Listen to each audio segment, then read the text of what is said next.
इस्लाम से आपको नफरत क्यों है? क्योंकि वो सही मजहब नहीं है, गलत है, इंसानों में नफरत फैलाता है। आपके अनुसार कुरान क्या है? एक संविधान है अरब कंट्री का। इसे अल्लाह ने लिखा या किसी इंसान नहीं, ने? अल्लाह ने नहीं लिखा है, ये इंसानों का लिखा हुआ है। मुसलमानों से लगाव है या उनसे भी नफरत है? नहीं, मुसलमान मेरे अपने हैं, उनसे नफरत क्यों करेंगे? उनको बदलेंगे, उनको सच तो बताएंगे। मुसलमान भी तो इस्लाम फॉलो करते हैं। अब छुड़वाएंगे ना, उनका पजामा उतारेंगे, ऊंचा पजामा। टोपी लगाना क्या जरूरी है इस्लाम में? नहीं, टोपी का कोई कॉन्सेप्ट नहीं है। टोपी को लेकर कितनी राजनीति की? ये मोहम्मद ने फैलाई है टोपी, उसने उड़ाई है लोगों को। इस्लाम में महिलाओं का दर्जा क्या है? कुछ भी नहीं है, वो इस्तेमाल की वस्तु है। क्या महिलाओं के लिए बुर्का बहुत जरूरी है?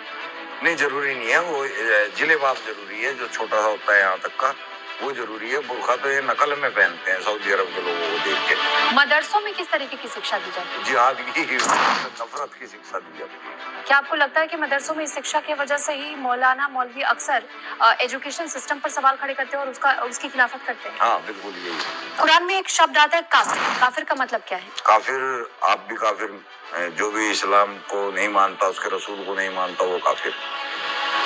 काफिरों को लेकर कुरान में ये भी कहा जाता है कि उनके कत्लेआम की भी इजाजत दी गई। सच है या झूठ? बहुत सारी आयतें हैं, 16 आयतें तो ऐसी जहाँ बिल्कुल क्लियर कट लिख दिया है कि जो इस्लाम को नहीं मानेगा वो कत्ल होने के लायक है। एक वक्त आप पर भी आरोप लगा कि आप भी जिहादी थे, इस पर क्या कहना चाहेंगे? उस टाइम पता ही नहीं था, सब कुछ यही सोचते थे कि भाई अल्लाह मियाँ है, वही करवा रहा है हमारे से। तो माइंड वॉश किया था बचपन से ही हो जाते हैं, बचपन से ही मदरसों के अंदर हमारे बड़े बाप दादे ये सब भरते हैं हमारे दिमाग में। लैंड जिहाद लव जिहाद का मामला आता है। लैंड जिहाद लव जिहाद की भी इजाजत है कुरान में? हाँ, ये जरूरी है, ये इजाजत नहीं है, ये जरूरी है, फर्ज है हमारे ऊपर इस्लाम को बढ़ाना। तो 3 तलाक सिर्फ पुरुष कर सकते हैं, औरतें नहीं दे सकती? औरतों को कोई हक नहीं है। और शादियां भी 4 शादियां सिर्फ पुरुष कर सकते हैं, औरतें नहीं? औरतों को कोई हक नहीं है, किसी तरीके एक भी शादी का हक नहीं है औरत को अपने आप। उसका बाप करेगा तो वो करेगी, नहीं तो नहीं। इबादत आपके नजरिए में क्या है? इबादत तो अच्छे काम होना चाहिए, नमाज रोजा इबादत नहीं है। धर्म या मजहब के लिए आप क्या कहना चाहेंगे? धर्म धर्म है, मजहब तो एक लुटेरों का गैंग है। धर्म तो हमारे कर्तव्य है, सनातन है, वो धर्म है। आप सनातन में मानते हैं लेकिन मजहब में नहीं, यानी इस्लाम में नहीं? हाँ, तो सनातन तो सभी की बात करता है ना। तो फिर सनातन क्यों नहीं अपना लेते आप? तो अपना कोई ये थोड़ा ही इसकी कोई प्रक्रिया है, आपने तो कहा कि आप फार्म इंसानियत भरना पे विश्वास पड़ेगा, रखते कोई हैं। फार्म थोड़ा भरना पड़ेगा, हमारे अंदर उतर गया है। तो इंसानियत और फिर सनातन, आप दोनों चीजों की बात करते हो। इंसानियत सनातन में इंसानियत है। सनातन में इंसानियत है, बड़ी बात कर दी आपने। और एक आखिरी सवाल ये कि आने वाले समय में आप कैसे बदलाव लाना चाहेंगे? मैं ये चाहता हूँ बस ये गंदा मजहब खत्म हो जाए। बाकी कोई भी ऐसा मजहब नहीं है जो मार काट सिखाता। गंदा क्या है इसमें? नफरतें करना, काफिरों से नफरत करना, उनको कत्ल करना, औरतों को बेकदरी करना, ये चीजें बहुत गलत है। मंदिर मस्जिद गिरजाघर ने बांट लिया भगवान को, नदियां बांटी सागर बांटा, मत बांटो इंसान।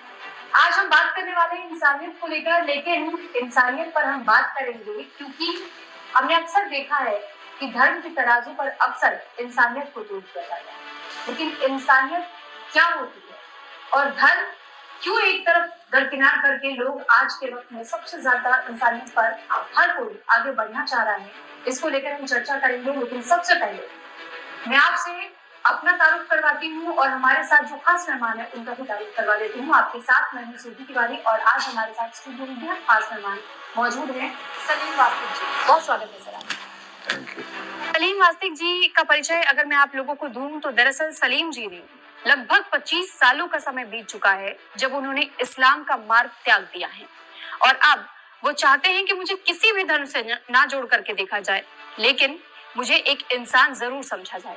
तो इसके पीछे की उनकी मानसिकता को हम समझेंगे और उन्हीं से जान लेते। सर, आपको 25 साल का समय हो गया है। हाँ, ये मैंने आइडिया से बताया, 2-4 साल ज्यादा ही होंगे, कम नहीं होंगे। कम नहीं होंगे। लेकिन ऐसा आपके साथ क्या हुआ कि आपने अचानक से इस्लाम का रास्ता छोड़ दिया और आप इंसानियत के मार्ग पर आगे बढ़ना चाहते हैं?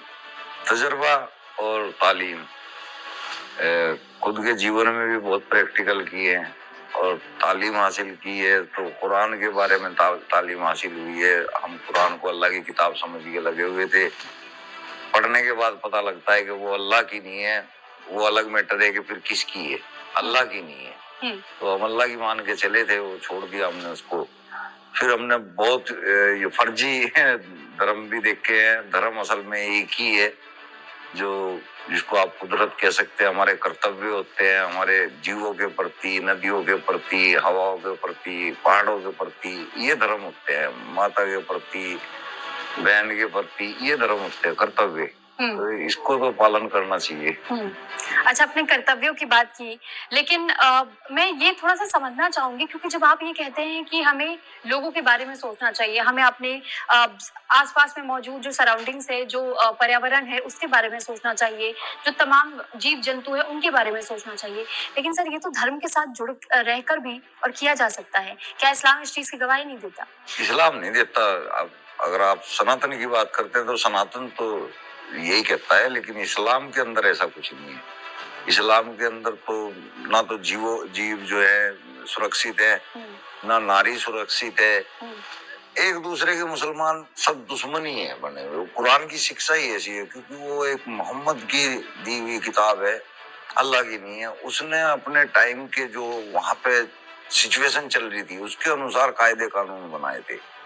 वो कायदे कानून कुरान है। अब देखिए, बहुत बड़ी बात कह रहे हैं आप, क्योंकि आपने सीधे तौर पर कुरान को टारगेट कर दिया है। कुरान या हदीस की जब बात आती है तो क्या कोई ऐसा वाकया आपको याद आता है, आपने अपनी आंखों के सामने कुछ देख लिया हो, या आपके साथ कुछ ऐसा हुआ हो जिस वजह से उस क्षण आपने ये निर्णय लिया कि अब बस मैं इस्लाम के साथ जुड़ा हुआ नहीं रह सकता? हाँ, ये तो हुआ था। मैं कई जगह बयान कर चुका हूँ ये किस्सा, तो यहाँ पे भी अगर करूँगा टाइम खराब हो जाएगा। कोई लेडीज थी, उसको मैंने ठगा था, और ठगने के बाद मुझे पछतावा हुआ था कि ये बहुत गलत कर रहे हैं हम लोग। उस दिन से मैंने इसको उजागर करना शुरू कर दिया था, बताना शुरू कर दिया था। मैं तब मजार पे बैठता था, मैं पीर बाबा था। वहां पे औरत वो मेरे पास आई थी अपनी फरियाद लेके। मैंने उसको ठगा, एक बार नहीं 2 बार ठगा, लेकिन तीसरी बार ठगने के टाइम मुझे उस औरत की मजबूरियां पता चल गई थी। तो मैंने बड़ा गुस्सा अपने आप को कि पता नहीं कितने लोगों को दुख दिया होगा मैंने ऐसे।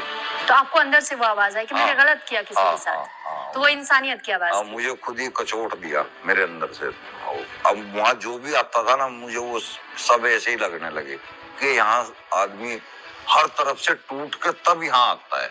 तो वो हर जगह लूट लेता है, पिट लेता है। कि शायद वो ऊपर वाला सुने उनकी अरदास। हाँ, और वहाँ भी वो ठग बैठे हुए हैं। हमारे जैसे तो है ही नहीं है। तो ऐसे में तो देखिए, आप क्योंकि बहुत बड़े बड़े स्टेटमेंट्स दे रहे, पहले आपने कुरान को लेकर के ये सवाल उठा दिया, अब आप ये कह रहे हैं कि मजारों पर जो लोगों की तकलीफें सुनकर और उनके समस्याओं का समाधान करने के लिए बैठते हैं, ऐसे में वो भी लोगों को ठगने का काम कर रहे हैं। तो ये बड़ा आरोप आप उन मौलानाओं मौलवियों पर भी लगा रहे हैं, जो मजारों पर अपनी सेवाएं दे रहे हैं। खुलेआम लगा रहा हूँ। अगर वो चैलेंज स्वीकार करते हैं, वो कुछ साबित कर सकते हैं, तो मैं आप ही के चैनल पे बैठ के उनसे डिबेट कर लूंगा। तो खुला चैलेंज है वास्तिक जी का, और वास्तिक जी कह रहे हैं कि मैं तो डंके की चोट पे कह रहा हूँ कि अगर मेरी इन बातों को कोई झूठा करार दे दे तो फिर वो बिल्कुल सामने आ जाए और 1-to-1 बात कर ली जाए।